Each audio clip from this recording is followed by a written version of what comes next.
कल मैम ने सीता तक के लिया था, राइट? हम देख रहे हैं जी 40 masters and there messages, right? Means इसका तात्पर्य क्या है कि देखो, सबसे इम्पोर्टेंट चीज तो हमको ये समझना है। सभी को सबसे पहले आत्मवंदन। अ, और ब्रह्म ऋषि पत्री जी, सभी मास्टर्स, ग्रेट मास्टर महावतार बाबा जी, गौतम बुद्धा और सभी ग्रेट ग्रेट मास्टर को इन्वोक करेंगे। उनसे कहेंगे कि हमारे कॉन्शियस के साथ बने रहे, हमारे कॉन्शियसनेस के साथ जुड़ते हुए हमें वो सारे उन शब्दों से अवतरित कराए जो हमारे अंतर्मन के विकास, अध्यात्म के विकास के लिए महत्वपूर्ण था। So, my dear thank friend, you. this 40 messages is all about from the 40 masters, जिनको हमने ऑलमोस्ट बचपन से सुना है, राइट? बचपन से हमने इन सभी का नाम सुना है, बट हमने इनको कहानियों में सुना है या फिर किसी बड़े बुजुर्ग से सुना है, राइट? तो अब हम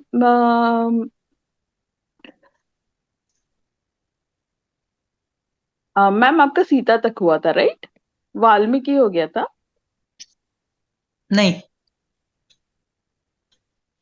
सीता। ओके। हनुमान जी हो गए थे। जी नहीं, आदि शंकराचार्य, विभीषण, ओके ओके। कुंभकर्ण और सीता, 5। तो मिस, किस किस के पास पीडीएफ है? जरा मैं इस तरफ आती हूँ, थोड़ा सा इस स्क्रीन पे, फिर उस स्क्रीन पे जाऊंगी। प्लीज हैंड रेज कीजिए ना फ्रेंड्स, किस किस के पास पीडीएफ है? Okay, good good, very good. Jyoti ji के पास है, wow so beautiful. Jyoti ji can share with me, that's great, very nice. और किसके पास पीडीएफ है? नहीं वेरी मैं। Good, Arundhati ji, very nice, good good good. चलो हम तीनों साथ में, ठीक है? Will do it together, okay? Yes, चलो। तो ये हनुमान जी। तो मेरा जन्म लगभग 8,000 साल पहले इस शरीर में हुआ था। आज मैं मनु या पृथ्वी का अधिकारी हूँ। मैं अभी भी ध्यान कर रहा हूँ। ओके, सो इससे तो हमें ये पता चलता है कि ही इज स्टिल अलाइव। इन्होंने सही, इन्होंने कहा है कि I am still meditating. Wait, एक सेकेंड।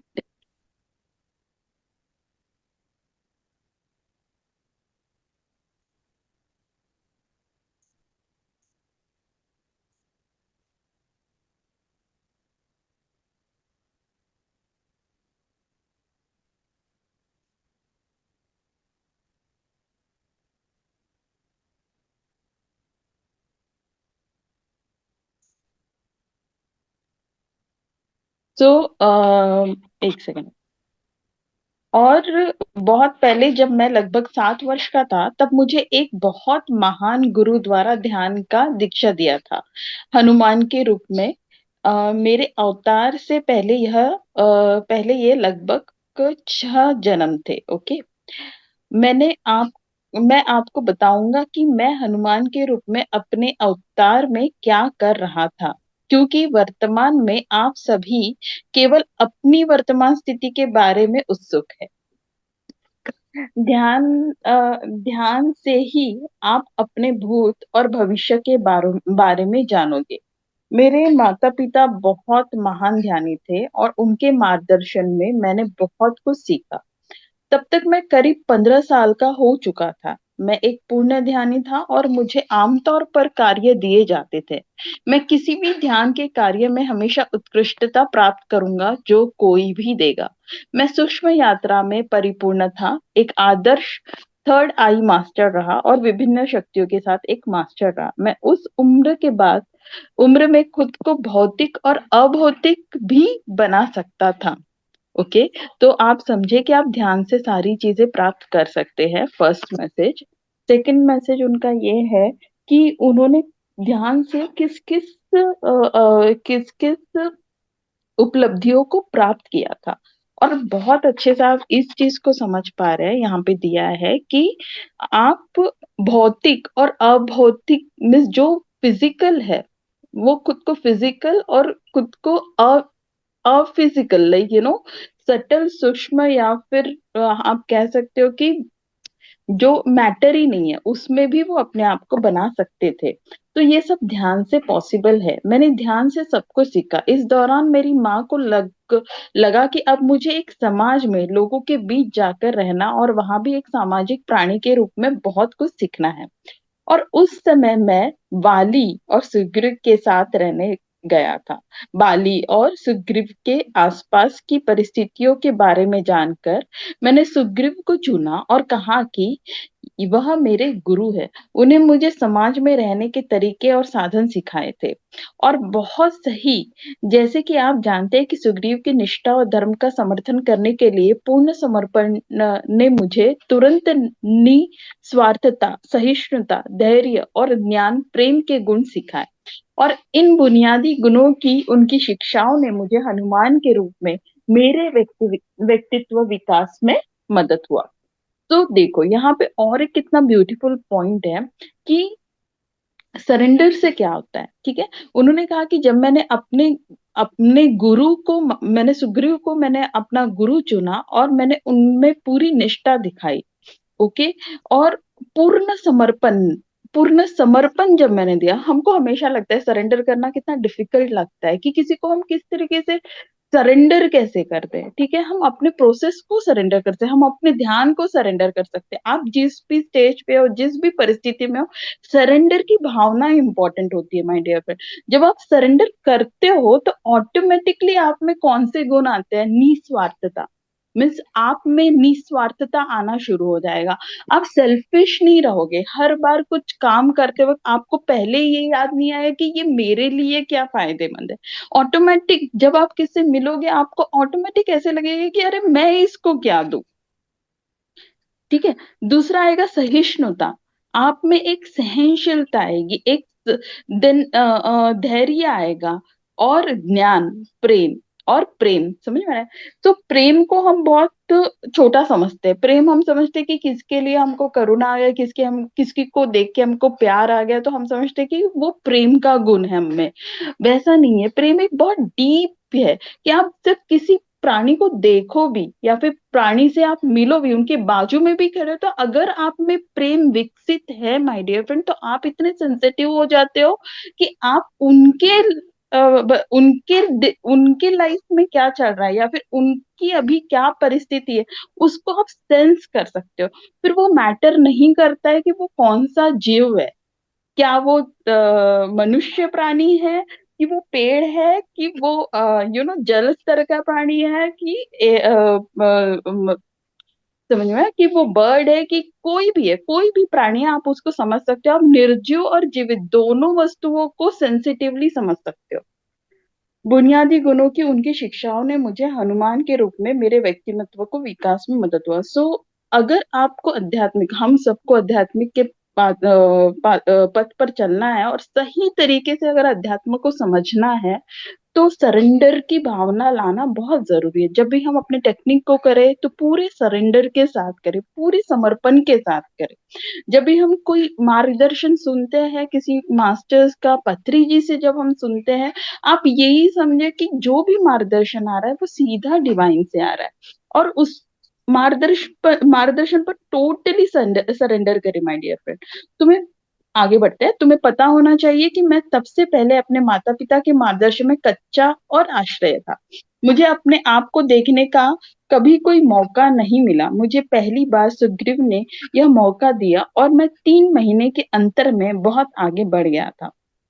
ये भी एक इम्पोर्टेंट पॉइंट है कि जब हम अपने माता पिता के, सी हर चीज को तर्क लगाने की कोई जरूरत नहीं है, बट फिर भी हम ये एक को रिलेट हम जरूर कर सकते हैं कि जब हम छोटे रहते हैं अपने माँ बाप के आश्रय में रहते हैं तो हम एक इन्फ्लुएंस में रहते हैं उनके।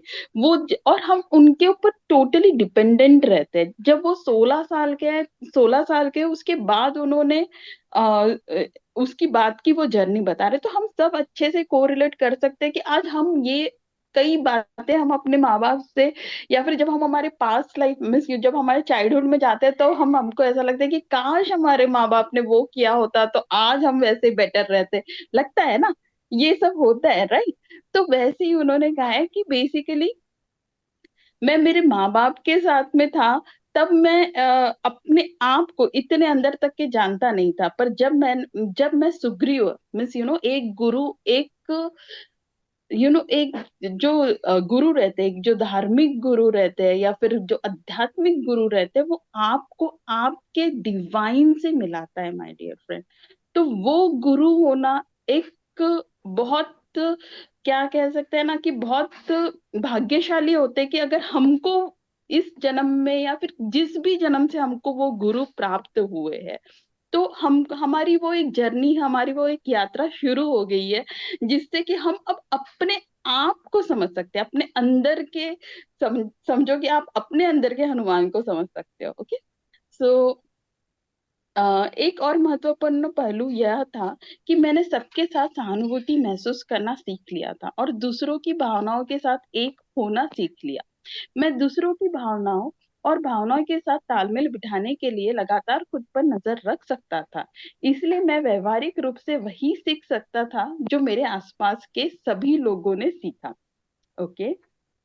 इसके बाद एक सामाजिक प्राणी के रूप में रहना सीखकर मैंने अपने अद्वितीय व्यक्तित्व को विकसित करने, अपने आंतरिक इंद्रियों और क्षमताओं को देखने पर ध्यान केंद्रित किया।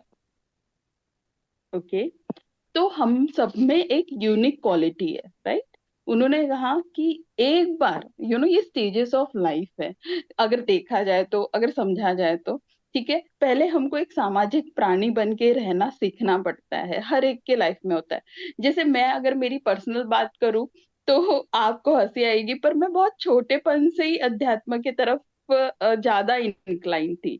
तो ऐसा हो गया था कि मुझे यही सारे ज्यादा प्रश्न आते थे कि अब जब मेडिटेशन में आ गए तो याद आता है कि जब काफी छोटे थे तो गेम्स भी मैं कुछ ऐसी ही खेलती थी कि ब्रीथ की तरफ ध्यान दो या फिर थर्ड आई की तरफ देखो। पर इसके और बहुत, जब वो समय था कि जब मुझे पूरा फोकस से पढ़ना चाहिए था या फिर पूरा फोकस से जो रहता है व्यवहारिक जीवन को समझना रहता है, उस वक्त मेरा ज्यादा इंक्लिनेशन इन सारी चीजों को समझने में ज्यादा था। तो जब ये हम सीख जाते हैं, तो मैं खुद से बहुत अच्छे से कोरिलेट कर देती हूँ, जब हम अध्यात्म को एक लेवल तक के महसूस करना शुरू कर दे, उसके बाद हमको लगता है कि हमको तो सामाजिक चीजें पता ही नहीं है कैसे करनी है, सामाजिक रहन सहन तो समझ में नहीं, व्यवहारिकता क्या है वो समझ में नहीं आता है क्या है। तो my dear friend, this is also very important stage of our life. वो जो हमारे जो 16 एज तक के रहता है, हमको ऑब्जर्व करना रहता है कि भाई हमारे पेरेंट्स किस तरीके से व्यवहारिकता कर रहे हैं, किस तरीके से कौन सी, क्योंकि वो घर चला रहा है तो डेफिनेटली वो बिना व्यवहारिकता से तो चलाएंगे नहीं। कुछ अच्छी चीजें उनसे सीखनी है, कुछ जब हम जैसे जैसे बड़े होते हैं वैसे व्यवहार है। तो दिस इज द स्टेज, हम एक बार पर सबसे इम्पोर्टेंट चीज है कि आप आध्यात्मिकता में अपने अद्वितीय मीन्स अपना जो यूनिकनेस है उसको आप विकसित करें।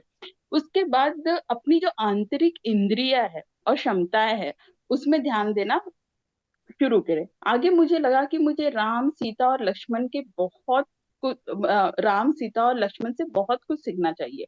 हाँ, लक्ष्मण एक महान गुरु है, राम और सीता कितने महान थे यह बताने की जरूरत ही नहीं है। सीता से अलग होने के बाद राम के जीवन और उसके अर्थ, उद्देश्य, डिजाइन, अवतार, संभावना, वास्तविकताओं, आयामों, यहाँ की दुनिया और अन्य आकाश गंगाओं और कई उच्चतम आध्यात्मिक मूल्य के कई विषयों के बारे में मैं बताते हुए अपने समय का आध्यात्मिक उपयोग किया। ओके। सीता से अलग होने के बाद राम ने जीवन और उसके अर्थ, उद्देश्य, डिजाइन, अवतार, संभावना, वास्तविकता, आयामों, यहाँ की दुनिया, अन्य आकाश गंगाओं और कई उच्चतम आध्यात्मिक मूल्य के कई विषयों के बारे में बताते हुए अपने समय का आध्यात्मिक उपयोग किया। ओके। उन्होंने ये सारी बातें राम से सीखी। ये जब सीता उनके साथ नहीं थे तो वे बैठकर शोक नहीं करते थे, बल्कि उस समय का उपयोग हमें ज्ञान और शिक्षित करने के लिए करते थे। सीता त्रिजटा को शिक्षित कर रही थी, जो जीवन और आध्यात्मिक ज्ञान के महत्व को समझती थी। दोनों को अपने अलग होने का एहसास तो हुआ, लेकिन उन दिनों के पूरे 24 घंटे जंगल में नहीं रहते थे, केवल अपने अलग होने के बारे में सोचते, जंगल में नहीं रहते थे, केवल अपने अलग होने के बारे में सोचते रहते थे। दोनों ने पति पत्नी के रूप में अलगाव का पाठ सीखा, लेकिन अपने समय का सदुपयोग दूसरों को सिखाने में रखा। तो दिस इज सो इम्पोर्टेंट कि जब हमारे इसमें हमारे फैमिली में या फिर हमारे पर्सनल स्पेस में अगर कोई ऐसी घटना चल रही हो, अगर हमारे पर्सनल स्पेस में ऐसी कोई घटना चल रही हो जो हमें लाइक जो हमें वियोग में लाती है, या फिर जो हमारे जो हमारे फेवर में नहीं है, तो इट डजंट मीन दैट कि हम सिर्फ वही सोचते रहे। हम ये जीवन, ये हम मार्गदर्शन क्यों पढ़ रहे हैं, इसका मेन एम ही ये है कि हम उनके जीवन से कुछ सीखे, कुछ समझे।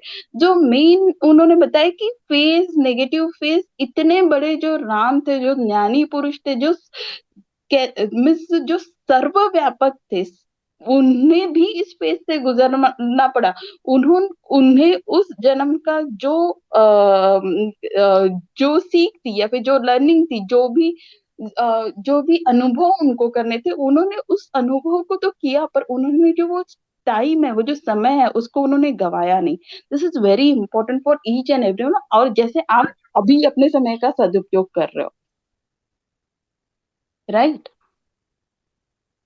राम और सीता जैसे महान गुरु जो इतनी उच्च क्षमता के हैं अपने, हे भगवान, कल्पना कीजिए कि क्या होगा यदि आप दिन में कुछ घंटे के लिए भी रोते हैं। हर हफ्ते, व्यवहारिक रूप से बोलने के एक हफ्ते बाद, यहाँ तक कि आपके आंसू भी सूख जाते हैं। और लोग कब तक रो सकते हैं? सीता कोई अपवाद नहीं थी, और न ही उस बात के लिए राम। उन्होंने कभी भी खुद को हमारे सामने ट्रेजेडी किंग या ट्रेजेडी क्वीन के रूप में नहीं रखा। उन्होंने अलगाव के मनोवैज्ञानिक दर्द को केवल पति पत्नी के रूप में संदर्भित किया, और अशोक वन को रोने की जगह माना जाता है। कितना मूर्ख है! जब आप पढ़ रहे हो या कुछ बताया जा रहा है, तो आप अपने विश्लेषणात्मक दिमाग को अलग क्यों रखते हैं? मैंने उस वन को व्यक्तिगत रूप से देखा है, और वहां के सभी तत्वों से बात किया है मैंने। पत्थरों, रेत, जल, वायु और पौधों के तत्व ने मुझे यही बताया कि सीता की उपस्थिति से बहुत खुश थे, क्योंकि वे अपने साथ सीता जैसे महान गुरु के साथ आध्यात्मिक रूप से विकसित हो सकते थे। उन्होंने कहा कि उन्होंने रावण और अन्य लोगों से ध्यान सीखा, लेकिन सीता ने उनकी ऊर्जाओं से प्रकृति मातृकांग को पवित्रता दिए। यह सीखना बहुत अच्छा था। अब मैं आपको लक्ष्मण के बारे में बताता हूँ। वह इतने महान ध्यानी, तो यहाँ तो सभी ज्ञानी लोग, आपको समझ में जरूर आ रहा होगा कि इन्होंने यहाँ पे बताया है कि उन्होंने अपने समय का, कितने दिनों तक आप रोते रहेंगे किसी भी चीज। देखो, हम इस चीज से धीरे धीरे समझ में भी आ रहा है कि हम कितने दिनों तक किसी चीज को पकड़ के रख सकते हैं। हमको कभी ना कभी तो आगे, मीन्स हमको सोचना ही है उसके आगे क्या करना है, तो क्यों ना हम अपने आध्यात्मिक, अपने ग्रोथ के बारे में सोचे। देखो, एक जब संत रहता है या फिर एक एनलाइटन बीइंग रहता है, उसके उसके पर्सनल स्पेस में कितनी भी डिफिकल्टीज क्यों ना हो, आपने जितने भी संतों को देखा है, जितने भी एनलाइटन बीइंग, उन्होंने कभी अपने जर्नी में ये नहीं लिखा कि मैं जब चल रहा था तो मेरे पैर में कितने फोड़ आए थे। पत्री जी ने कभी ये नहीं बताया कि मैं जब ट्रेन में जाया जाता था तो मुझे बैठने के लिए लोग जगह नहीं देते थे, चाहे मैं एक व्यक्ति को सिखाने के लिए क्यों ना जा रहा हूँ। तो ये सब घटनाएं हुई है माय डियर फ्रेंड। जब हम मिलते हैं तो हमको पता चलता है कि वो कितने सारे डिफिकल्टीज से गुजरे हैं, पर एक एनलाइटमेंट बीइंग कभी अपने स्ट्रगल्स के ऊपर नहीं रोता है। उसने उसमें से जो पाया है वो देने में इतना खुश रहता है कि उसको भी वो एक अपनी अपॉर्चुनिटी समझता है। समझ में आ रहा है? वो सिर्फ अपने, कहते हैं ना कि उनकी सनिधि भी अपने साथ रहे, उनका प्रेजेंस भी अपने सराउंडिंग में रहे, तब भी हम में कुछ ना कुछ चेंजेस अननोइंगली होते रहते हैं। तो वही वहां के पत्थरों, जो अशोक वन जिसको रोने का वन कहते हैं, हनुमान जी कहते हैं कि कैसे पॉसिबल है, उनके जो पत्थर है, रेत है, जल है, वायु है वहां। हाँ मैम, बोलिए, कोई कुछ बोल रहा है? सॉरी।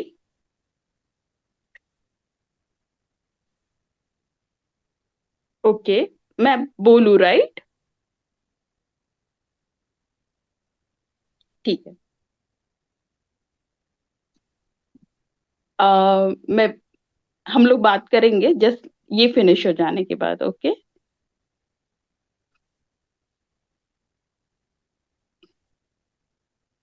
तो सीता की उपस्थिति से बहुत खुश थे, क्योंकि ये अपने साथ सीता जैसे महान गुरु के साथ आध्यात्मिक रूप में विकसित हो सकते थे। तो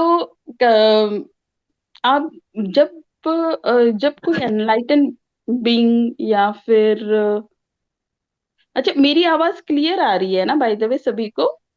जी। ओके।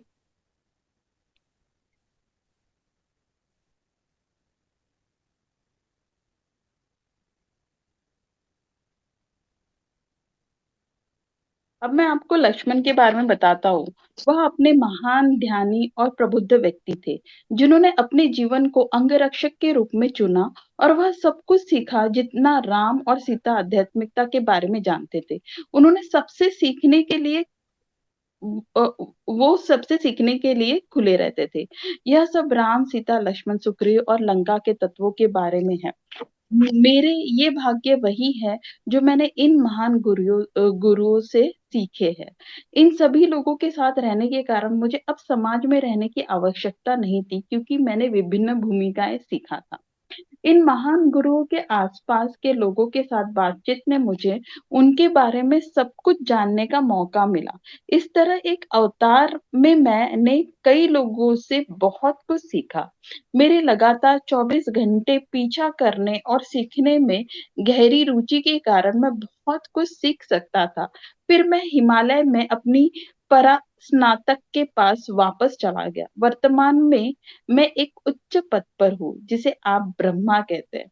याद रखिए कि मैं आप में से किसी से अलग और अलग नहीं हूँ, लेकिन सीखने सीखने और सीखने की मेरी केवल गंभीर इच्छा ने मुझे वह बनने में मदद की जो मैं आज हूँ। मुझे अपनी उपलब्धियों पर गर्व और विश्वास है।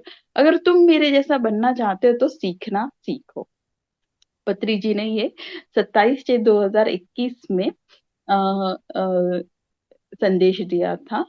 और तो बहुत अच्छा, मीन्स इन्होंने जो मेन इम्पोर्टेंट जो बात है इनके जो लाइफ से, कि इन्होंने सीखने को इतना ज्यादा इम्पोर्टेंस दिया है माय डियर फ्रेंड, कि उन्होंने कभी सीखने का पीछा नहीं छोड़ा।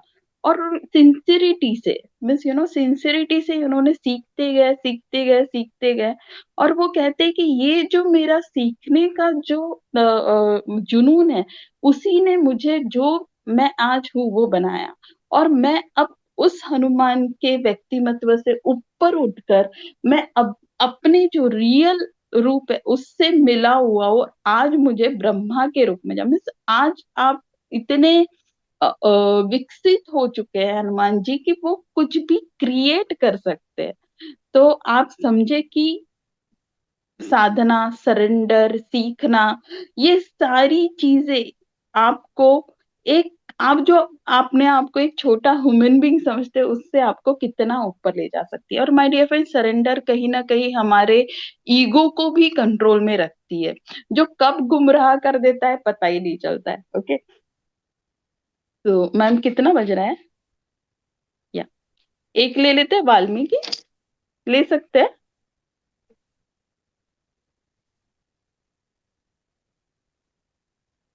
हम ले सकते हैं। तो ज्योति जी और हाँ, जिनके पास है उनको कुछ अपने शेयर करने हैं थॉट्स इस पर, तो प्लीज कीजिए। जो मेरे साथ थे, जो 3 लोग हम लोग थे ट्रायंगल में, वो प्लीज अपने फटाफट शेयर करें अपने व्यूज को।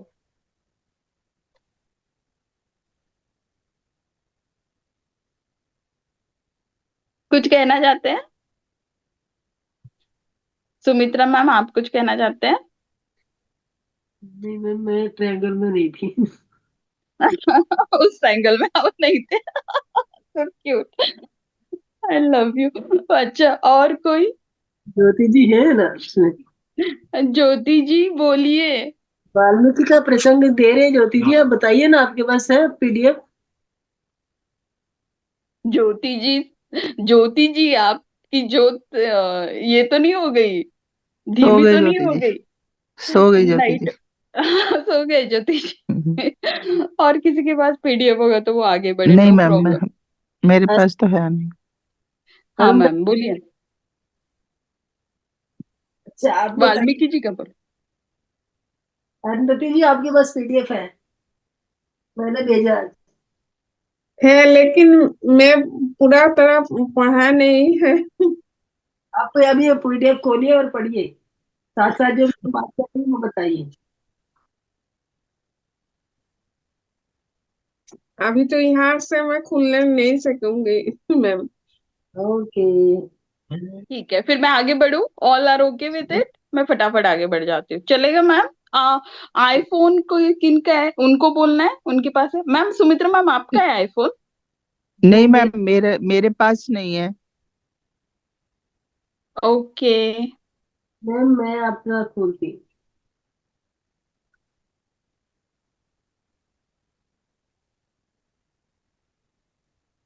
कोई बोल रहा है? नहीं आप चलिए, आगे चलिए मैम। यस मैम, सॉरी यार, मैं आपके वर्ड को मिस कर गई थी। वाल्मीकि जी, मैं एक शिकारी था और जब मैं एक बार पक्षी को मारा तो वह मेरे दृष्टिकोण में बदलाव का कारण बन गया। तब मैं शिकारी छोड़कर घोर तपस्या में रहता था। मेरी ध्यान की स्थिति ऐसी थी कि मैं 3 साल बाद ही उठा। तो ये भी बहुत इंपॉर्टेंट पॉइंट है। ठीक है, कभी कभी कोई घटना जो हमारे लाइफ में होती है वो हमको इतने डीपली टच कर जाती है कि हम उम, वो घटना हमारे लाइफ में चेंज का कारण बन जाती है। वैसे वाल्मीकि जी के साथ हुआ था।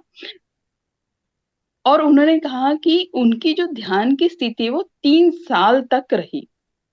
जब मैं उठा तो मुझे रामायण लिखने के लिए कहा गया, एक महान गुरु की कहानी। मैं कोई पढ़ा लिखा आदमी नहीं था, लेकिन मुझे सारा ज्ञान ऑटो राइटिंग से मिला। विभिन्न लोगों के साथ एक संक्षिप्त औपचारिक शिक्षा लेने के बाद ही उसमें चीजें मुझे समझ में आई। आपके लिए इस शुभ दिन पर मेरा संदेश है, राम की तरह जियो और बुद्धत्व करो। वह अपने जीवन के हर विशेष क्षण में पूर्ण अर्थ में जीने के चैंपियन बन गए हैं। महान गुरुओं के साथ वह उनमें से एक है। सबसे पहले राम ने सीता को अपने साथ, तो जब वो 3 साल के डीप साधना से बाहर आए तो देखो कि 3 साल की साधना एक इंट्रोस्पेक्शन भी हो सकता है my dear friend. It's not necessary कि वो कहीं बैठे रहे या फिर ध्यान में रहे, नॉट नेसेसरी। हम सभी एक साधना के पथ पर ही चल रहे हैं। अगर हम कंटिन्यूअस इंट्रोस्पेक्ट कर रहे हैं तो हम कंटिन्यूअस खुद को आत्म निरीक्षण कर रहे हैं कि हम जो बोल रहे हैं, हम जब कार्य कर रहे हैं, हम जो एक्शन ले रहे हैं, हम जो बात कर रहे हैं, वो सही कर रहे हैं कि नहीं कर रहे हैं, वो हमारे विकास के लिए, हमारे खुद के सेल्फ के ग्रोथ के लिए, मीन्स हमारा पर्सनल ग्रोथ के लिए, मेरे परिवार, मेरे बच्चे, मेरे नातू, सिर्फ इतने ग्रोथ के लिए, या पूरे डिवाइन कॉन्शियसनेस के ग्रोथ के लिए। अगर हम इस आत्मनिरीक्षण के साथ जग रहे हैं तो हम एक साधना में ही हैं।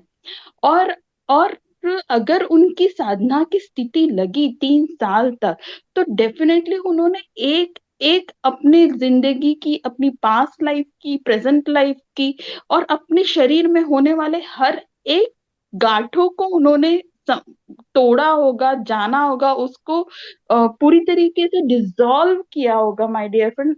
तभी जब उनकी आंखें खुली तो उनको कहा गया कि वो स्टेज पे तब तक पहुंच गए थे कि वो किसी भी मैसेज को क्या बोलते हैं, चैनलाइज कर सकते हैं, या मैं उसको हम वो ऑटो राइटिंग कर सकते हैं। ऑटो राइटिंग वो स्टेज होता है जिसमें आप बेसिकली आप एक स्टेज में रहते हो जिसमें आपको मैसेजेस आते हैं और आपके हाथ ऑटोमेटिकली लिखते चले जाते हैं।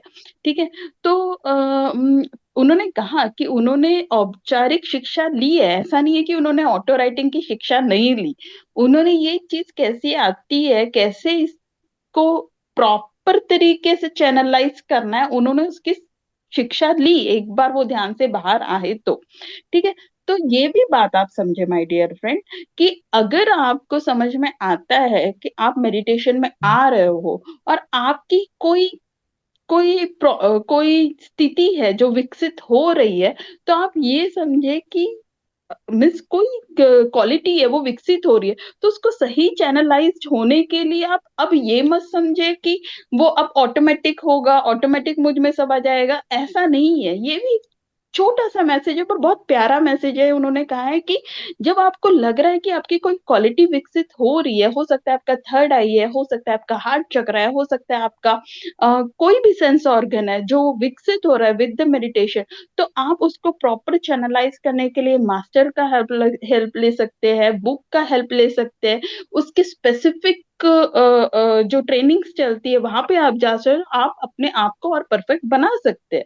ठीक है, क्योंकि वाई इट इज इम्पोर्टेंट कि ये तो सबके इसमें व्यक्तिमत्व तो है ही, यूनिकनेस सब में ही है, और अगर आपके यूनिकनेस आपको समझ में आ रहा है तो आपको उसके ऊपर काम करना भी बहुत जरूरी है।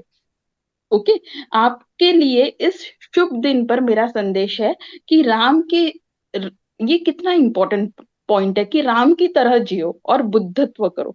सी, राम की तरह जियो, उन्होंने आगे में बताया कि वो हर क्षण को पूर्ण अर्थों में जीते थे। ठीक है, हम इसको अब छोटे शब्दों में कैसे समझे कि हम सिर्फ आंख से देख रहे हैं, ठीक है, ये हमारा फिजिकल वर्ल्ड हो गया, पर हमारा आंख से जो हम देख रहे हैं उसमें कितने सारे उसका उसका सूक्ष्मतर क्या है, उसके उसके पीछे का सूक्ष्मतर क्या है, उसके पीछे का सूक्ष्मतर क्या है, वो हमारी आध्यात्मिक आंख बताती है हमको। तो क्या हम उतने विकसित है कि हम दोनों आंखों को एक साथ देख सके? समझ में आ रहा है? दोनों चीजों को सेंसिटिवली, हमको सिर्फ स्पर्श महसूस हो रहा है, हमको टाइल्स महसूस हो रहा है, हमारी जमीन पे पैर लग रहे हैं, हमको कपड़े महसूस हो रहे हैं, पर इससे सूक्ष्मतर हम कुछ महसूस कर सकते हैं क्या? हम इसको पूर्ण रूप से समझ सकते हैं? हम समझ सकते हैं, इट इज नॉट इम्पॉसिबल। ठीक है, इसी को बुद्धत्व प्राप्त करना कहते हैं। ठीक है, पर ये हमको साधना से, सीखने सीखने जो हनुमान जी की क्वालिटी है उससे हमको प्राप्त होगा। ठीक है, सबसे पहले राम ने सीता को अपने साथ वन में चलने की अनुमति दिए, इसमें उनका दया स्वभाव दिखता है। ओके, यह जानने के बावजूद कि यह स्वर्ण हिरण रावण का एक जादुई आविष्कार था, उसने उस हिरण को उसके पास लाने का वादा किया और सीता ने इसे रावण तक पहुंचाने में आकार दिया।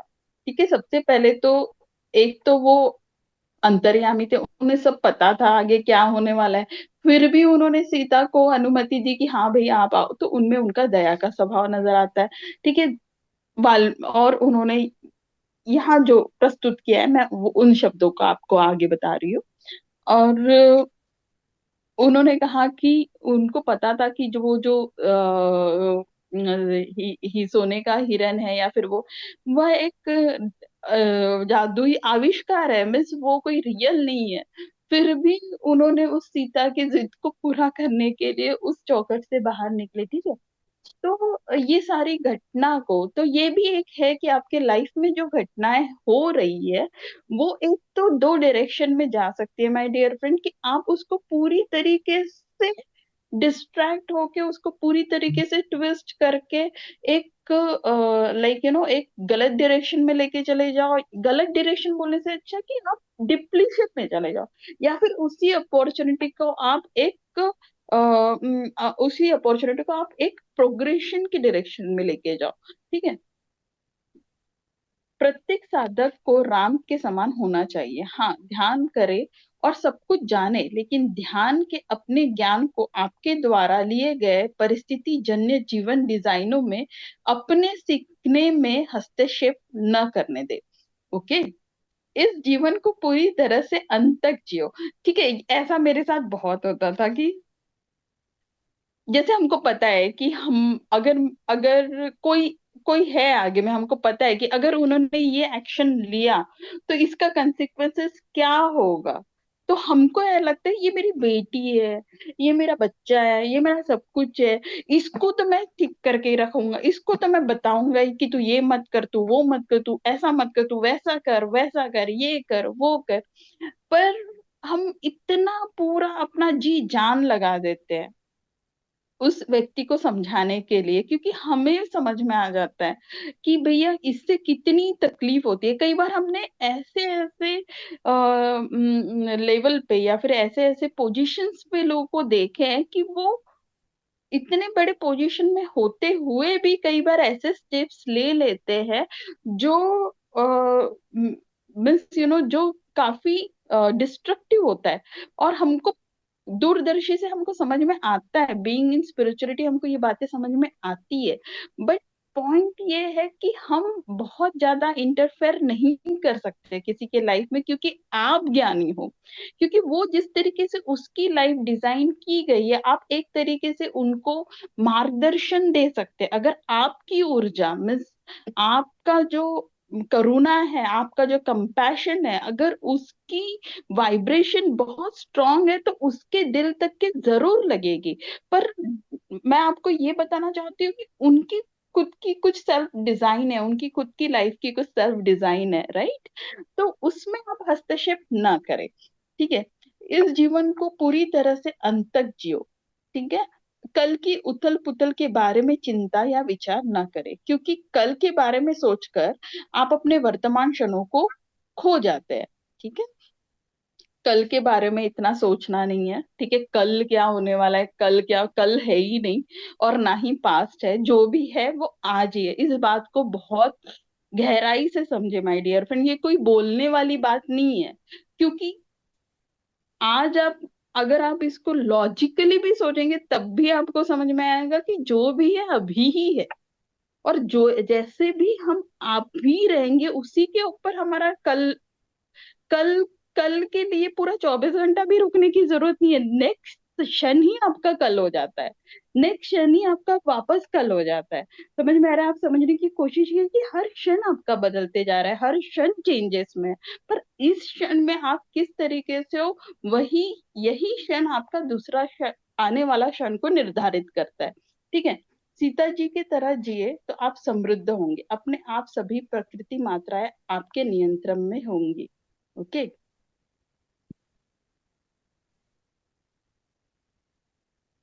हाँ सॉरी, जब एक शादी में दो लोग एक साथ होते हैं तो पत्नी के लिए यह जानना हमेशा आवश्यक होता है कि वह हमेशा इस व्यक्ति पर कई बार हमेशा आवश्यकता होती है कि वह हमेशा इस व्यक्ति पर कई बार राज किया हो। एक व्यक्ति तभी पति बनता है जब दूसरे व्यक्ति से खुद का वर्चस्व अधिकतम हुए। तो आप एक पत्नी के रूप में एक व्यक्ति के पास तभी जाते हैं जब आपको अपनी अधीनता दिखानी होती है। यदि आप उसके अधीन हो सकते हैं तो आप अनुपालन का पाठ सीखते हैं। सीता जी की तरह जिए तो आप समृद्ध होंगे, अपने आप सभी प्रकृति मात्राएं आपके नियंत्रण में होंगे। पति के लिए समर्पण भाव आपके आध्यात्मिक विकास का मार्ग भी प्रशस्त करती है। तो यहाँ पे इस बुक, इस मैसेज के अनुसार इन्होंने कहा है कि इन्होंने बताया कि पत्नी जब आप कहीं बन के जाते हैं तो इट मीन्स कि आप उसके पहले कई बार पति बन चुके होंगे, इसके पहले आपने उनके ऊपर कई बार राज कर चुके होंगे। ओके। और उसके बाद पति तब बनता है जब उसको अपना वर्चस्व दिखाना रहता है, राइट। उसको कुछ कंडक्ट करना रहता है, उसको जब ऑर्गेनाइज करना रहता है, उसको जब चलाना रहता है, मैनेजमेंट करना रहता है। तो आप पति का रूप लेके आते हो, आप पति के रूप में आ गए हो। अब आप ये सोचो कि नहीं, मैं ऑर्गेनाइज नहीं करूंगा, मैं मैनेज नहीं करूंगा, ये बहुत कटकट है, ये सही नहीं है, वो सही नहीं है, तो वो आप अपने कर्तव्य से चूक रहे हो। और पत्नी अगर आई है तो उसको एक समर्पित भावना से रहना है अपने पति के लिए, कि भैया हाँ वो जैसे कहेंगे हम मैं वैसे, इस बुक के अनुसार यहाँ पे है, इस पंक्ति के अनुसार कि अधीनता के भावना, इसी अधीन होना भी एक बहुत बड़ा गुण है। जब हम किसी के अधीन होते हैं ना, तो देखो बहुत प्यारा टॉपिक है ये, अगर मैं 2 मिनट आपकी ले सकती हूँ तो हम अधीन, ये शब्द हमको बुरा लगता है कि हम किसी के अधीन है या फिर हम किसी के नीचे में है, हमको ये सुन के बहुत बुरा लगता है। बट अगर आप उस दूसरी तरीके समझे तो आधे से ज्यादा जो कार्य है, अगर हम हमें पता है, आप पत्नी और आपको पता है कि अगर मेरे पति ने इस कार्य को किया, इस तरीके से किया तो उन्हें ज्यादा प्रॉफिट होगा। पर अगर आपने उसको दो तरीके से बताया, आपने उसको गुस्से से बताया कि जो मैं बोल रही हूँ तो चुपचाप सुन, तो वो सुनेगा कि नहीं? या फिर आप उसको प्यार से बोलोगे कि हाँ भैया आप सही हो, पर आपको ये कैसे लग रहा है ऑप्शन, तो वो किस तरीके मीन्स कौन से तरीके से वो जल्दी सुनेगा, आपको ऐसा लगता है? क्योंकि एक बार वो मनुष्य, एक बार वो मेल के फॉर्म में आ गया है, तो उनको बहुत स्पेसिफिक क्या बोलते हैं ना, स्पेसिफिक थॉट पैटर्न के साथ उनकी लाइफस्टाइल चलती है, अनटिल एंड अनलेस वो अपने फेमिनाइन के साथ कनेक्ट नहीं होते हैं। और जब हम फेमिनाइन के रूप में आ चुके हैं इस धरती पे, तो we are connected with the very multiple thought of process. तो डेफिनेटली हमको अपॉर्चुनिटीज ज्यादा अच्छे से दिखती है। बिकॉज हमको अपॉर्चुनिटी ज्यादा अच्छे से दिखती है, तो ये भी बहुत इंपॉर्टेंट है कि हमको स्किल भी पता होनी चाहिए कि हम उस अपॉर्चुनिटीज को दूसरों को कैसे दिखा पाए। राइट? तो वो हम पहले प्यार से ही हर चीज को जीती जा सकती है, to be very frank. So with this two topic, I will conclude this session. Thank you. Namaste. Thank you ma'am, बहुत बहुत बहुत अच्छा टॉपिक था थैंक मैम, यू। बहुत ही आप सच में। आप लोगों को भी बहुत बहुत थैंक यू। आप बहुत देर तक के रहते हैं। I am so thankful to each and every soul present here. Thank you, thank you, thank you to जी each ma'am, and every soul. बहुत बहुत धन्यवाद, धन्यवाद, धन्यवाद ma'am. Thank you ma'am, thank to you. वाणी को यही विराम देते हैं, कल फिर 9 बजे मिलते हैं। शुभ रात्रि। मोनाली जी बहुत बहुत yes thanks. Ma'am, thank you ma'am. शुभ रात्रि एवरीबॉडी, शुभ शुभ रात्रि। रात्रि मैम, शुभ रात्रि। Take care.